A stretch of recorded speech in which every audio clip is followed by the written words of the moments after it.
في حياة كل إنسان مننا في مسارات عديدة لكل شيء تتخيله في حياتك. يعني في حياتك هتلاقي في مسار للرزق بتاعك، أيا كان نوع الرزق ده بقى. هتلاقي كمان مسار للجمال، هتلاقي مسار للصحة والحيوية بتاعتك. كل دي مسارات موجودة في حياتك. المسارات دي حسب نوعها بيكون فيها الطاقة بتاعتها. الطاقة دي بتكون في حالة سريان، بتكون ماشية بالظبط زي ايه عشان اشبه لكم وتفهموني، زي مثلا مية النهر. مية النهر هنا هي دي الرزق بتاعك اللي ماشي في الطريق بتاعها، اللي ماشي في طريق النهر اللي هو المسار.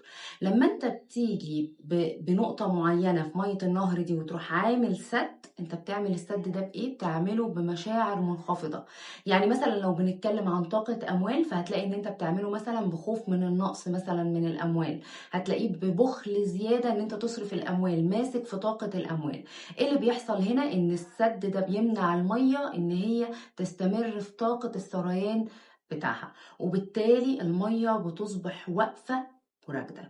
ده بالظبط اللي بيحصل معاك في مسار طاقة الرزق بتاعك. كذلك أي مسار في حياتك، أي مسار هيكون معطل أو هيكون راكد في حياتك مفهوش حركة، ده بسببك انت، ان انت شحنت المسار ده بترددات منخفضة، والترددات دي عملت لك بلوكات في المسار ده. البلوكات دي عملت ايه؟ خلت الطاقة بتاعت المسار ده تبقى طاقة راكدة ما فيهاش حركة. طب الحل هنا لايه؟ لأي مسار. ازاي احرك اي مسار؟ تحرك اي مسار بان انت تتصدق. والصدقة هنا مش بس أموال، مش إن أنا أتصدق فأطلع أموال للفقراء، أو إن أنا أتصدق فأطعم الفقراء بس، عشان ده معظم الناس فاهمة إن هو ده الصدقة. ولكن الصدقة هنا أنواع عديدة جدا، وحسب نوع المسار اللي أنت عايز تفتحه في حياتك تصدق من نفس نوع الطاقة بتاعت المسار. ليه هنا الصدقة هي الحل؟ إن المسار ده يرجع تاني الطاقة تتدفق فيه وترجع تظهر في الواقع بتاعك. لأن ببساطة في قاعدة بتقول إن الكون ما بيسيبش مكان فيه فراغ، فلما انت بتعمل فراغ في نوع الطاقة دي بيبتدي يحل محلها طاقة تانية أكبر وأعظم من نفس النوع. فعشان كده تلاقي مثلا الأشخاص اللي هم بيتصدقوا دايما باستمرار بتجيلهم أموال كتير باستمرار، لأن هنا الصدقة ب10 أمثالها. هم هنا طلعوا من طاقة الأموال بتاعتهم، فاللي حصل إن حل مكانها طاقة أموال أكبر وأعظم. عشان كده أي مسار عندك فيه عطل أنت محتاج تعرف نوع الطاقة دي وتخرج صدقة من نفس نوع الطاقة دي. وعشان تفهموني أكتر خليني أديكوا أمثلة على المسارات اللي ممكن تكون موجودة في حياتنا، وإزاي نقدر إن احنا نتصدق من نوع الطاقة ده علشان نصلح الرقود والبلوكات اللي موجودة في المسارات دي. أول نوع صدقة يفتح لك مسار البصيرة والفرص في حياتك هو الوعي والعلم. ان انت تدي من علمك لشخص بدون مقابل، تديله بنية خالصة ان دي صدقة ليه، علم يفيده في حياته، يخليه ياخد خطوة معينة في حياته ويطور من نفسه.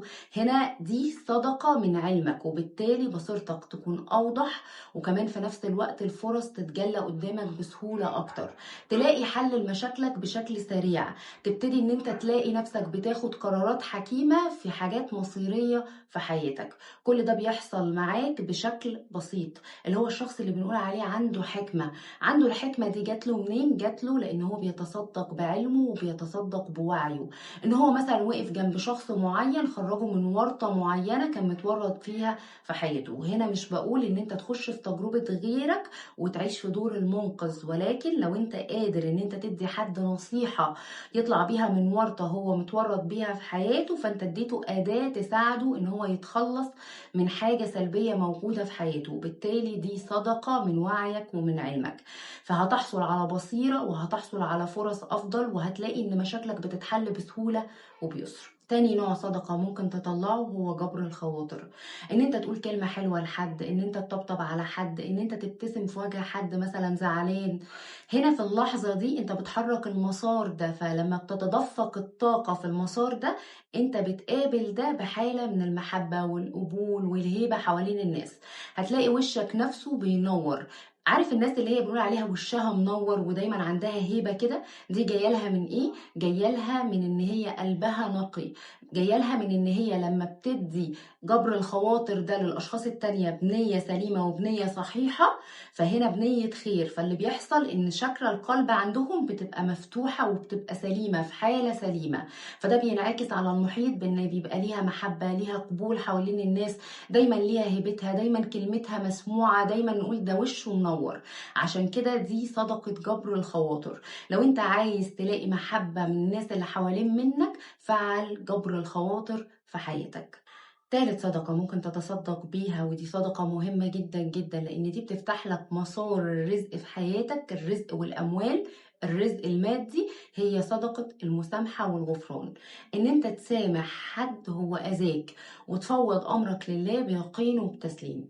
هنا ليه دي بتفتح مسار الرزق المادي في حياتك وبتفتح لك طاقة الأموال فورا؟ لأن هنا في اللحظة دي أنت بتعمل تطهير، تنظيف للكارما بتاعتك.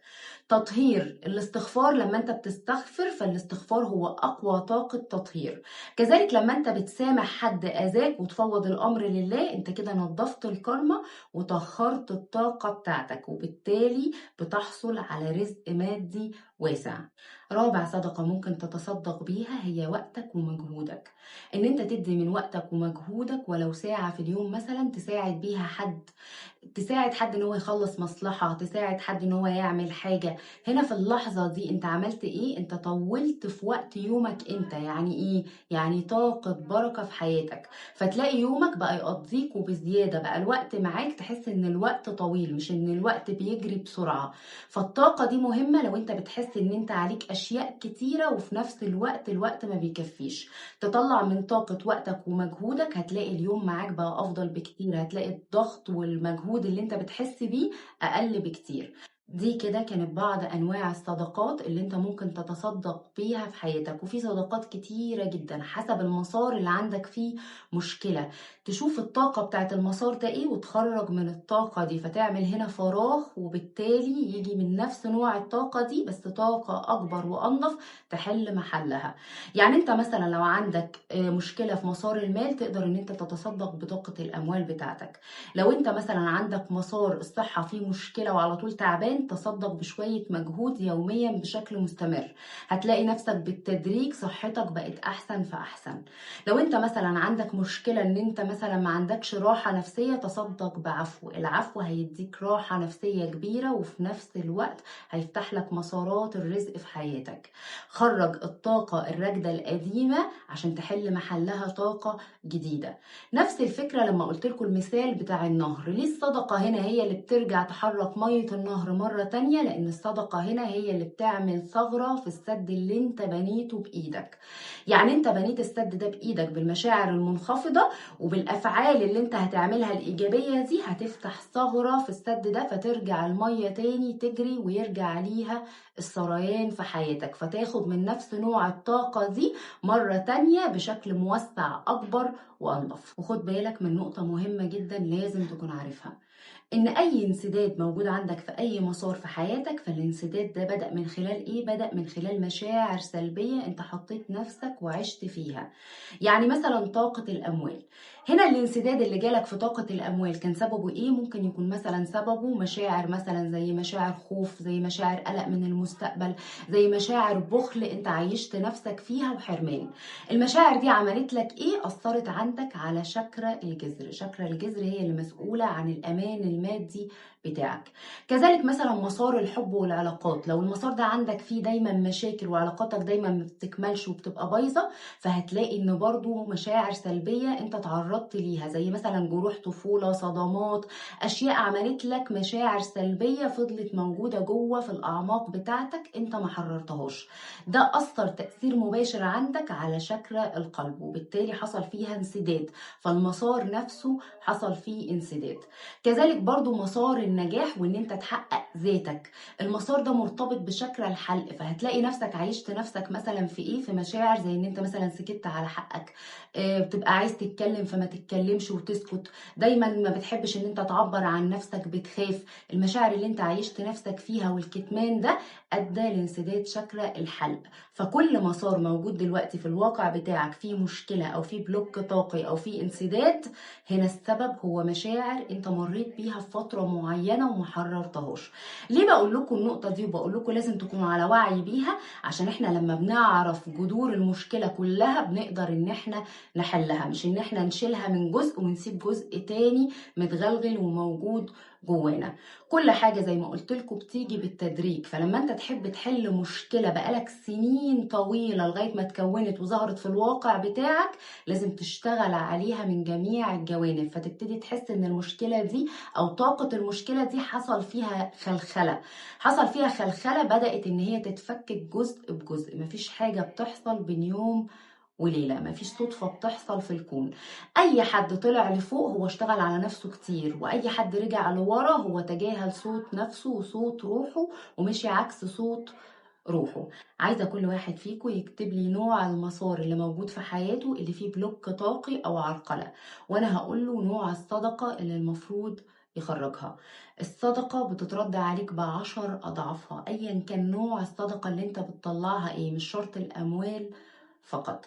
اي حد عنده استفسار يقدر يبعت لي عبر الرقم الموجود على الشاشة او الرقم الموجود في البايو. ما تنساش ان انت تعمل لايك وشير للفيديو عشان يوصل لاكبر عدد من الناس اللي ممكن تستفيد.